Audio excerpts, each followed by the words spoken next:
Campus Insiders Principal Edge to the Game. Bonnie Bernstein alongside Pete Fiutak and Doug Chapman. And we got a fun little Week 12 slate of games. And poor Auburn really needs to save face after getting upended by Texas A&M. But they are heading to Georgia. And guess who the Dogs get back? That would be Todd Gurley. So who has the edge in this game? Gurley or freshman Nick Chubb, who's done an unbelievable job filling it for Gurley? I love Nick Chubb, but this ain't your year, big dog, okay? It's all about Todd Gurley. Todd Gurley will have more carries. Nick Chubb's going to get his. He's played well the last 4 weeks.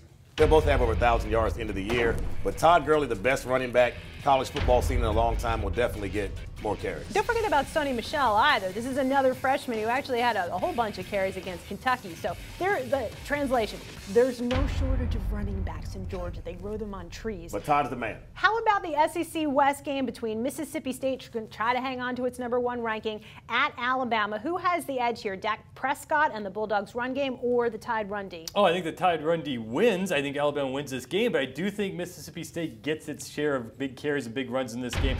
The combination of Prescott and Robinson inside and out, they're not going to get to 195 yards. That's the magical number against Alabama. You got to get to that to be able to beat them. I don't think they're going to do it.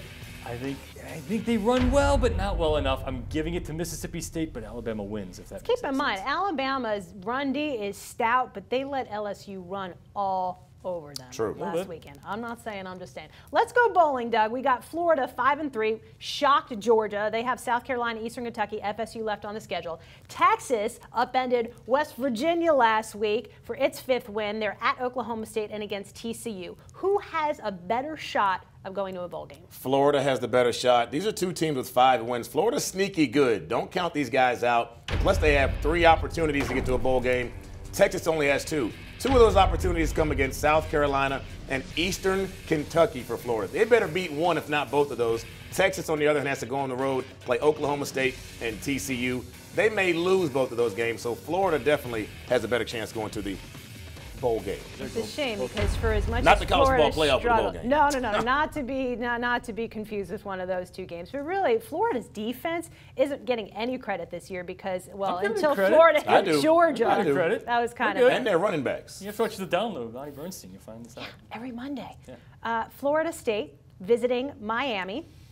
Who has the bigger crowd contingent in this game? Wow. Well, Miami doesn't really turn out for games except for Florida State. So I'm going to say the Miami fans are going to show up in droves for this game. Florida State doesn't really turn out that well either, except for Miami. I think Miami is going to pack the house, and finally this place is going to be filled. I'm going to say Miami. It's going to be loud, and the Miami Hurricane players are going to be like, wait a minute, we have a crowd we're playing in front of at home. I'm going to say Miami's going to show up. But you're not going to be a man and pick the Canes to take Florida State. Not going that far. Not going that far? It's a big man to pick the Canes, and I'm not that. All right. Somebody's going to have to be the outlier here. I think that's going to have to be me. Guys, thank you so much. This has been the Principal Edge to the Game. Principal will give you an edge.